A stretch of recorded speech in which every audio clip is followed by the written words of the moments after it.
As you all know, yesterday there was a phone call lasting more than an hour and a half between Donald Trump and Vladimir Putin. As a result of that conversation, Russia agreed to a 30-day truce in which it committed not to attack energy infrastructures. Additionally, a prisoner exchange was scheduled for today, 175 Russians for 175 Ukrainians.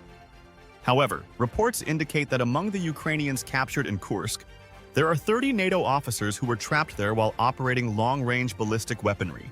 But the most significant event happened afterward. Barely 10 hours after Trump and Putin agreed to this truce, Zelensky violated it by attacking Russian energy infrastructure. Specifically, he used 3 drones to strike an important oil facility in Kazka, located in the Krasnodar region.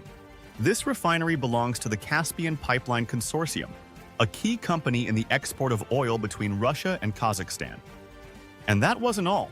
Zelensky's regime launched a total of 57 drones targeting other infrastructures in Oryol, Tula, Bryansk, and Azov, though all were shot down.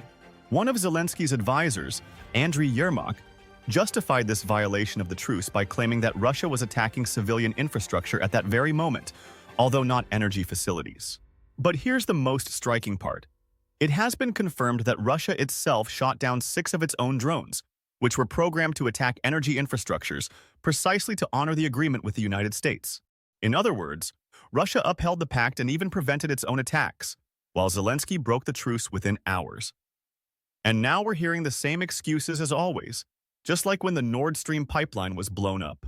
Theories are already circulating that the Russians attacked themselves to sabotage the agreement, which makes no sense at all. But this theory collapses immediately because despite Zelensky's attack, Putin has ordered Russia to maintain the pact and not target Ukrainian energy infrastructures. If Russia had wanted a pretext to break the agreement, they would have used it, but they didn't. And this leads us to the real issue. What is preventing a lasting peace agreement? The answer is clear. Volodymyr Zelensky. As long as the war continues, he remains in power. The moment the conflict cools down, elections take place, and the war propaganda fades, it will become evident what Zelensky has truly brought to Ukraine: destruction and death, something that could have been completely avoided. And let's be honest, politically, Zelensky is finished. He may not even live to old age, and not because of his enemies, but because of his own people. The only ones truly interested in ending the war are Trump and Putin. Both are looking to push forward major business deals, even with American companies relocating to Russia to exploit minerals and trade raw materials essential to the United States. Meanwhile, Zelensky continues to justify his position with absurd rhetoric. Just yesterday, following the Trump-Putin call, he stated, "Talks about Ukraine without Ukraine will have no effect." But the facts show otherwise. He proposed a ceasefire, Russia accepted it, and he himself broke it just hours later. How can anyone take this guy seriously? All he is doing is serving the interests of international corporations, NATO, and the military-industrial complex. Let's not forget that he himself has said that the positive thing about the war is that it has strengthened NATO and pushed Finland and Sweden into joining the alliance. But how can a Ukrainian president say that the positive outcome of his country being in ruins, with 1.5 million dead and cities destroyed, is that NATO has benefited? This is Zelensky. This is the hero that so many people praise without question, a man who proposes a truce only to break it hours later.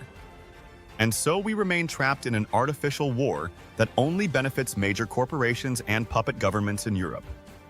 Because in the end, those truly interested in keeping this conflict going are not Putin or Trump, but NATO, the military-industrial complex, and their allies in Europe, Macron, Scholz, Sanchez, and company. But of course, the mainstream media won't talk about this. No one dares to say the obvious.